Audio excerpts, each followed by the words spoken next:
This is your wake-up call. The British government is pushing forward with plans for a national digital ID system. They've called it the Brit Card. And if that name doesn't send a chill down your spine, you have not been paying attention. I'm Bev Turner, and this is GB News Originals. Don't forget to subscribe to the GB News YouTube channel, please. Now let's call it what it really is. The Brit Card is not about making your life easier. It's about making you easier to track, control, and punish if you step out of line across whatever line of the day is deemed important.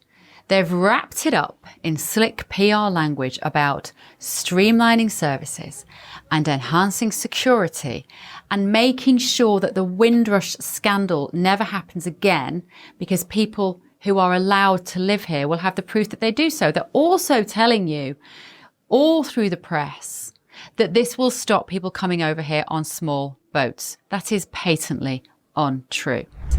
It isn't just about proving who you are online. That all sounds rather lovely.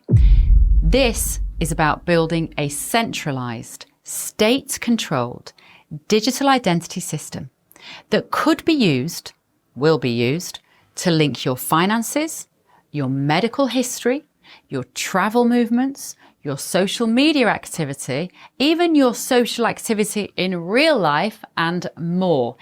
It's quite frankly a digital dog tag, and once it's clipped around your neck, you will not be able to take it off. So let's start with the basics. What is this Brit Card? According to leaked briefings and government statements, and frankly any of us who've been paying attention knew this was coming, the Brit Card is going to act as a unified digital identification that every British citizen can use to access public services, to prove their identity, and eventually, though they won't say this part out loud, link with your banking, your health, and your travel movements. They're calling it optional for now, but we've heard that line before. Remember vaccine passports? Yes, I do. They started as a temporary solution, but within weeks, you couldn't get into a pub or fly abroad without one. Make no mistake, the Brit Card is the foundation of a surveillance state. Once in place, it will become incredibly easy to expand, quietly, incrementally, until it is essential for anything you want to do. You want to apply for a job? Brit Card. Rent a flat? Brit Card. Take a train? You guessed it. Brit Card. And once that is normal, it is no longer this so-called card.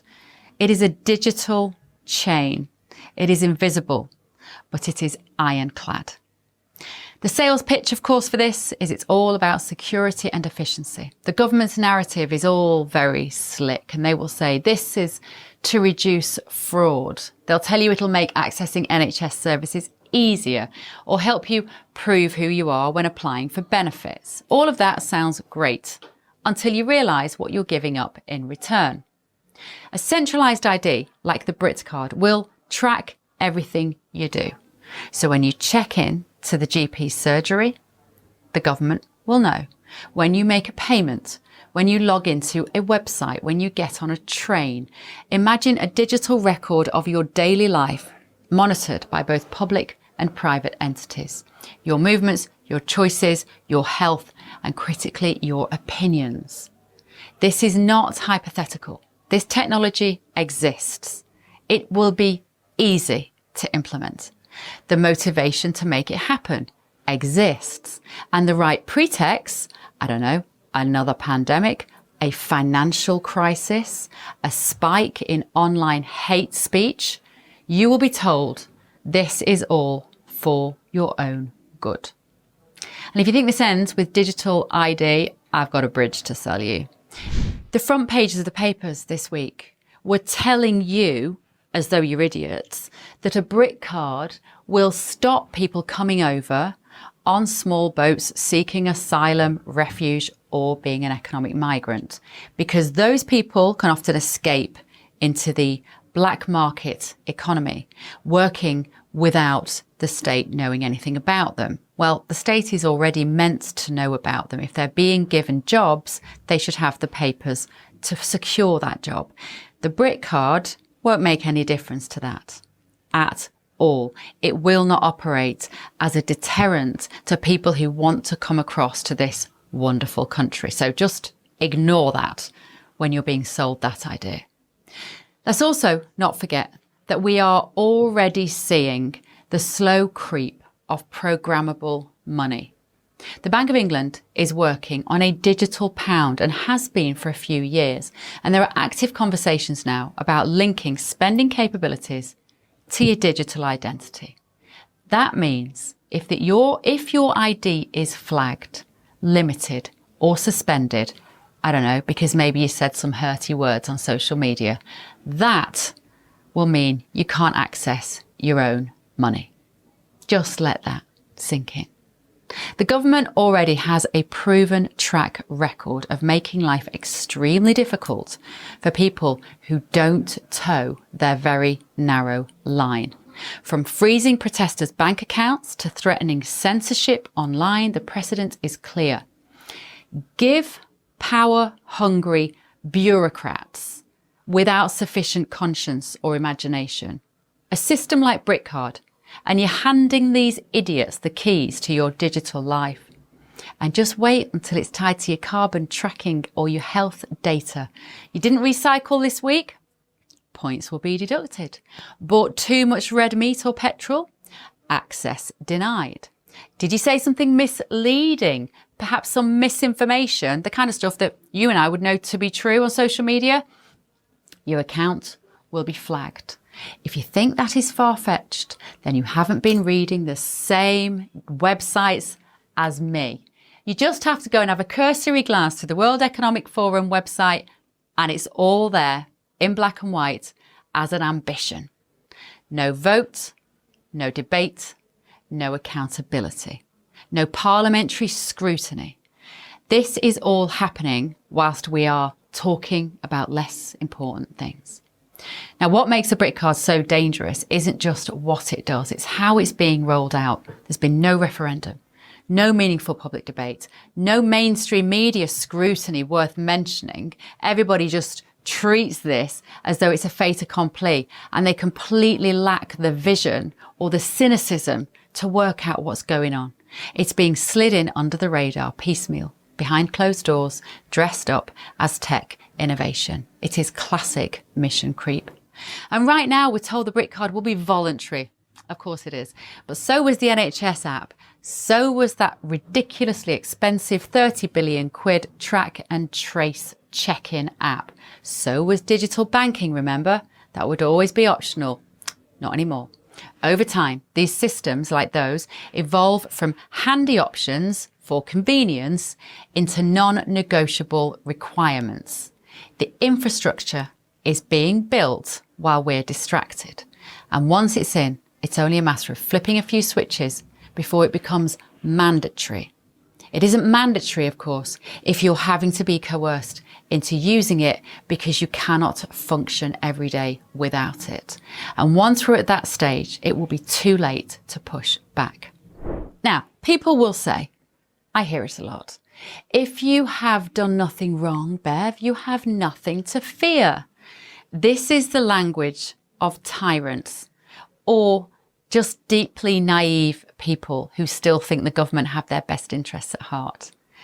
Your right to privacy is not conditional on your obedience to the government or what society deems the latest omni-trend.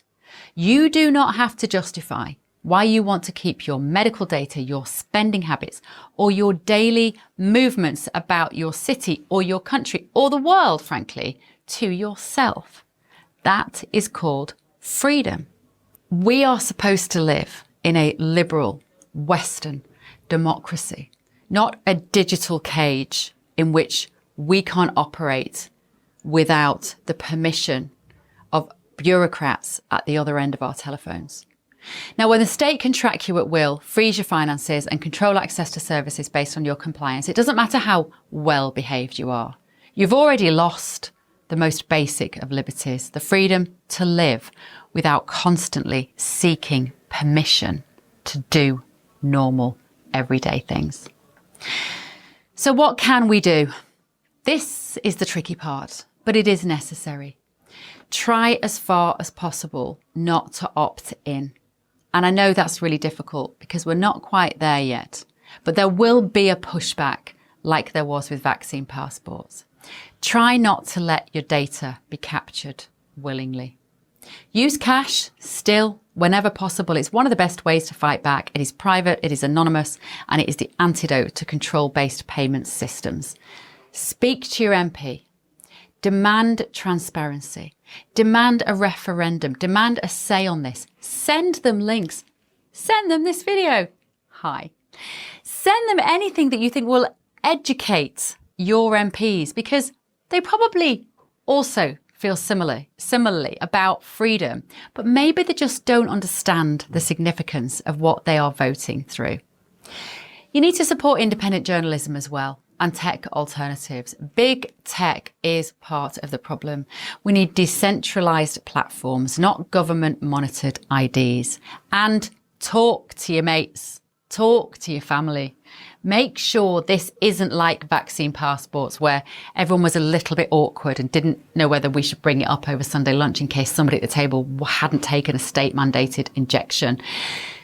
Talk about digital ID. Ask people, do you know what the Brit card is? Do you know what it will do? Do you know what the implications are? It's such an important conversation. It's literally the most important conversation that we should be having at this time. Because once the Brit card becomes part of daily life, resistance will be painted as extremist. Sounds familiar, doesn't it? So speak up now while we still can. And finally, this is about power. The Brit card isn't about technology. It's not about convenience. It's not even about illegal immigration, regardless of what they tell you. It is about power. Who has it? Who controls it? And who loses it? If we let our MPs, cheered on by tech companies, push this through without a fight, it won't be long before asking the wrong question, spending money on the wrong things, or holding the wrong opinion will put you on the wrong side of the system. And there will be millions of people who will be happy to cheer this through. It's not even about left or right. It makes that old-fashioned political paradigm utterly irrelevant. It is about being free or being trapped. And if we don't draw the line here at Britcard, it may be the last line that we ever freely get to draw. I won't be living with you in a digital cage. I will do everything to remain outside of that system.